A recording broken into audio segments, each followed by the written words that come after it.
દુખે છે એની તબિયત હારી નથી. એના પિયરે જશે તો તબિયત સારી થઈ જશે, સમજીને? આગે ખાસ. ચાલ ચાલ, નીકળ અહીંયાથી, ચાલ.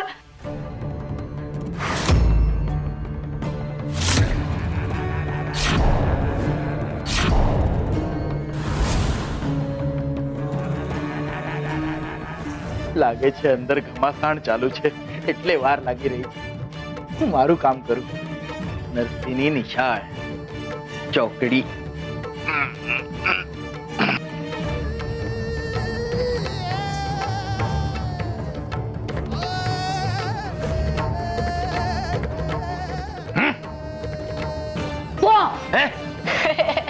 અરે વાવાઝોડા, એક દિવસ તારો આ બાપુ પણ તારા નરસિંહ મામાની જેમ ઉકલી જશે. જુઓ કોણ આવ્યું છે. ના, આજે તો હું નહીં જ જોઉં. દર વખતે મને મૂર્ખ બનાવે છે. જો ત્યાં કોણ છે એમ બોલે છે ને ત્યાં કોઈ હોતું જ નથી. ચાલ ભાગ અહીંથી. બાપુ જો, શું છે? પાટી સીધી થઈ ગઈ.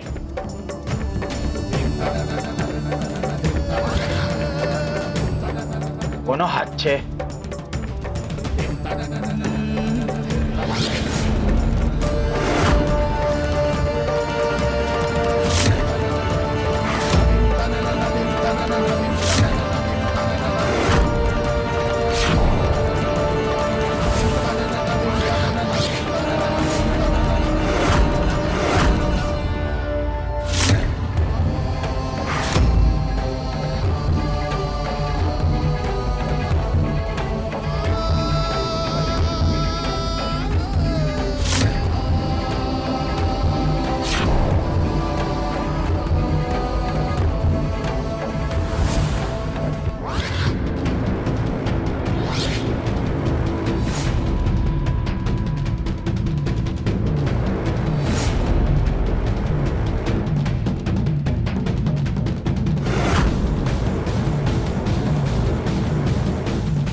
જીવે છે.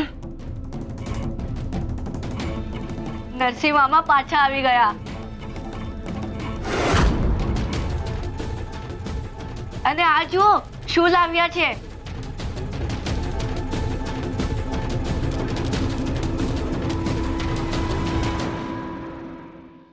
કલમ, કાગળ.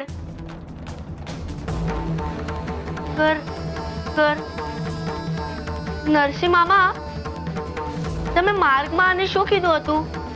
કરતાલ. હા, કરતાલ.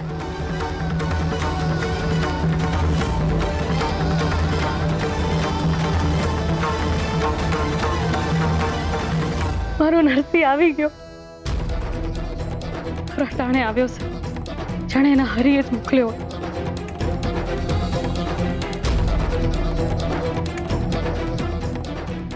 માણિક જો, તારો વિશ્વાસ જીતી ગયો ને લોકોના મનની ઈચ્છા હારી ગઈ.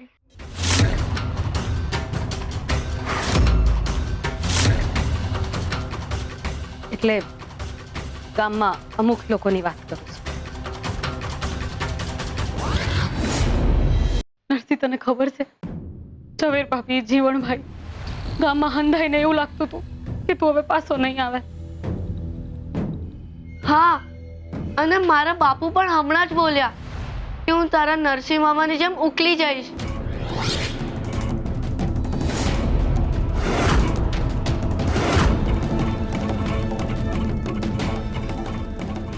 વામન, આટલા દિવસ સુધી કોઈ ઘરે ન આવે તો તારા બાપુને જ નહીં, કોઈને પણ એવું જ લાગે.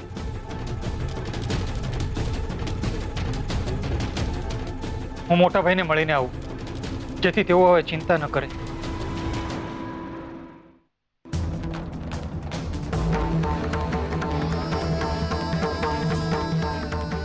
આ નરસિંહ પાછો કઈ રીતે આવ્યો? કેમ, તને દુઃખ થયું એ આવ્યો એનું? એ શેનું દુઃખ થાય? પણ મને એ ન સમજાતું કે આ નરસિંહ તો સાજો નવરો પાછો આવ્યો, તો પછી ઓલા લોહી વાળા કપડા હતા કોના? એ કપડા 100% નરસિંહના જ હતા. તો પછી અદલ એવું જ અંગરખું પહેરીને નરસિંહ પાછો કઈ રીતે આવી શકે કાકા? હા અંદર ચાલ.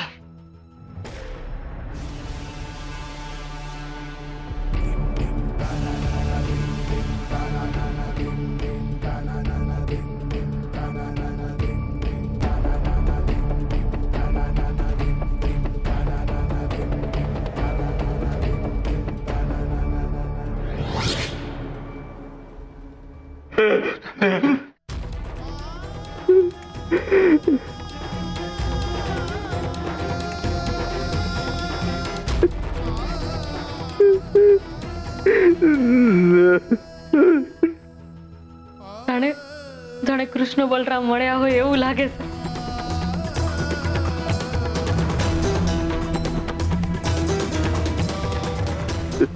બસ મોટા ભાઈ, હવે શાંત થાવ. જુઓ, હું આવી ગયો છું.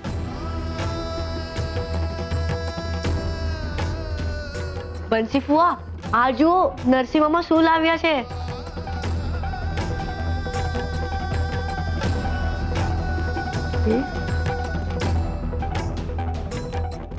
નરસિંહ મામા, આ બધું તમને કોણે આપ્યું છે?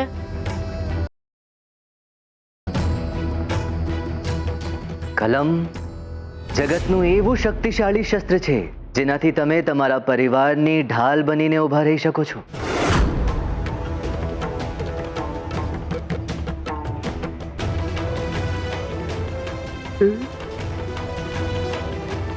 કૃષ્ણએ